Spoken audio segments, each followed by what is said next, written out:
Hi guys, and today I'm going to read your 3 chapters for Wonder. So I am going to start with August through the Peephole. His eyes are about an inch below where they should be on his face, almost to halfway down his cheeks. They slant downward at an extreme angle, almost like diagonal slits that someone cut into his face, and the left one is noticeably lower than the right one. They bulge outward because his eye cavities are too shallow to accommodate them. The top eyelids are always halfway closed, like he's on the verge of sleeping. The lower eyelids sag so much they almost look like a piece of invisible string is pulling them downward. You can see the red part of the inside, like they're almost inside out. He doesn't have eyebrows or eyelashes. His nose is disproportionately big for his face and kind of fleshy. His head is pinched in on the sides where the ears should be, like someone used giant pliers and crushed the middle part of his face. He doesn't have cheekbones. There are deep creases running down let me start over. There are deep creases running down both sides of his nose to his mouth, which give him a waxy appearance. Sometimes people assume he's been burned in a fire. His features look like they've been melted, like the drippings on the side of a candle. Several surgeries to correct his palate have left a few scars around his mouth, the most noticeable one being a jagged gash running from the middle of his upper lip to his nose. His upper teeth are small and splayed out. He has a severe overbite and an extremely oversized jawbone. He has a very small chin. When he was very little, before a piece of his hip bone was surgically implanted into his lower jaw, he really had no chin at all. His tongue would have just hung out of his mouth with nothing underneath it to block it. Thankfully, it's better now. He can eat, at least when he was younger, he had a feeding tube. And he can talk. And he's learned to keep his tongue inside his mouth, though that took him several years to master. He's also learned to control the drool that used to run down his neck. These are considered miracles. When he was a baby, the doctors didn't think he'd live. He can hear too. Most kids born with these types of birth defects have problems with their middle ears that prevent them from hearing, but so far August can hear well enough through his tiny cauliflower-shaped ears. The doctors think that eventually he'll need to wear hearing aids, though. August hates the thought of this. He thinks the hearing aids will get noticed too much. I don't tell him that the hearing aids would be the least of his problems, of course, because I'm sure he knows this. Then again, I'm not really sure what August knows or doesn't know, what he understands and doesn't understand. Does August see how other people see him, or has he gotten so good at pretending not to see that it doesn't bother him, or does it bother him? When he looks in the mirror, does he see the Augie mom and dad see, or does he see the Augie everyone else sees? Or is there another August he sees, someone in his dreams behind the misshapen head and face? Sometimes when I look at Gran's, I could see the pretty girl she used to be underneath the wrinkles. I could see the girl from Ipanema inside the old lady walk. Does August see himself as he might have looked without that single gene that caused the catastrophe of his face? I wish I could ask him this stuff. I wish he would tell me how he feels. He used to be easier to read before the surgeries. You knew that when his eyes squinted, he was happy. When his mouth went straight, he was being mischievous.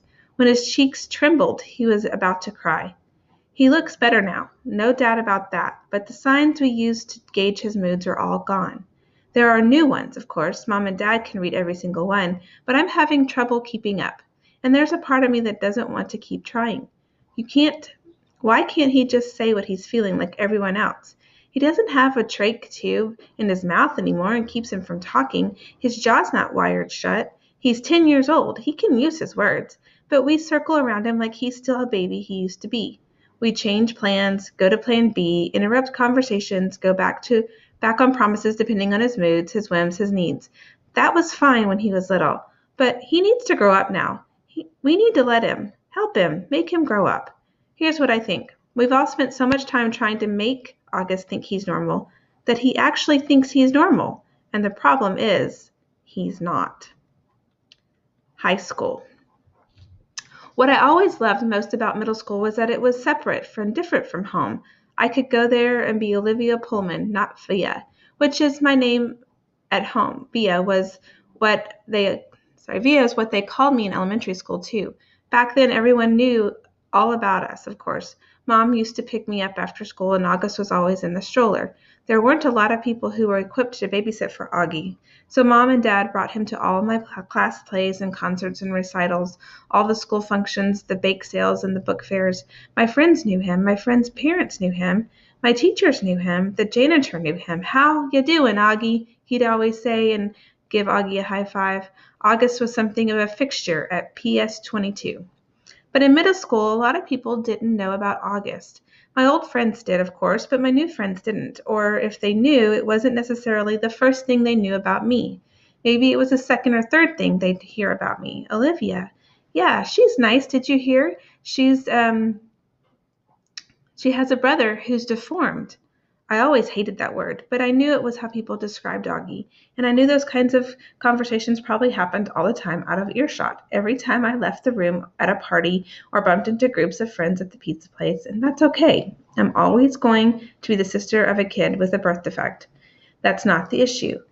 I just don't always want to be defined that way. The best thing about high school is that hardly anybody knows me at all, except Miranda and Ella, of course, and they know not to go around talking about it. Miranda and Ella and I have known each other since first grade. What's so nice is we never have to explain things to one another. When I decided I wanted them to call me Olivia instead of Via, I got it without my having to explain. They've known August since he was a little baby. When we were little, our favorite thing to do was play dress up with Augie. Load him up with feather boas and big hats and Hannah Montana wigs. He used to love it, of course, and we thought he was adorably cute in his own way. Ella said he reminded her of E.T. She didn't say this to be mean, of course, though maybe it was a little bit mean. The truth is, there's a scene in the movie where Drew Barrymore dresses E.T. in a blonde wig, and that was a ringer for Augie in our Miley Cyrus heyday. Throughout middle school, Miranda, Ella, and I were pretty much our own little group.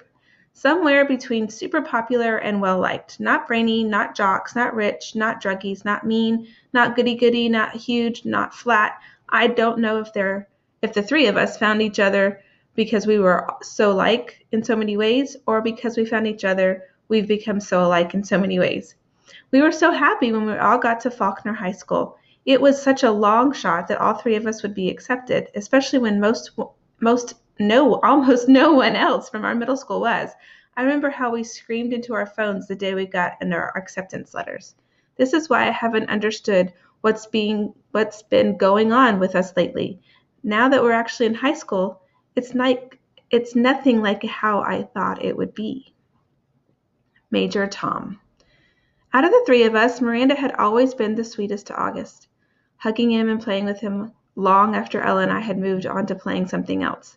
Even as we got older, Miranda had always made sure to try and include August in our conversations, ask him how he was doing, talk to him about Avatar, Star Wars, or Bone, or something she knew he liked. It was Miranda who'd given Augie the astronaut helmet he wore practically every day of the year when he was 5 or 6. She would call him Major Tom, and they would sing Space Oddity by David Bowie together. It was their little thing. They knew all the words and would blast it on the iPod and sing the song out loud. Since Miranda's always been really good about calling us as soon as she got home from summer camp, I was a little surprised when I didn't hear from her. I even texted her and she didn't reply. I figured maybe she ended up staying in the camp longer now that she was a counselor. Maybe she met a cute guy. Then I realized from her Facebook wall that she'd actually been back home for a full 2 weeks. So I sent her an IM and we chatted online a bit, but she didn't give me a reason for not calling, which I thought was bizarre. Miranda had always been a little flaky, so I figured that's all it was. We made plans to meet downtown, and then I had to cancel because we were driving out to visit Tata and Papa for the weekend. So I ended up not seeing Miranda or Ella until the first day of school, and I have to admit I was shocked. Miranda looked so different. Her hair was cut in this super cute bob that she dyed bright pink, of all things, and she was wearing a striped tube top that A, seemed a little inappropriate for school, and B, was totally not her usual style. Miranda had always been such a prude about clothes, and there she was all pink-haired and tube-topped. But it wasn't just the way she looked that was different. She was acting differently, too. I can't say she wasn't nice, because she was, but she seemed kind of distant, like I was a casual friend. It was the weirdest thing in the world.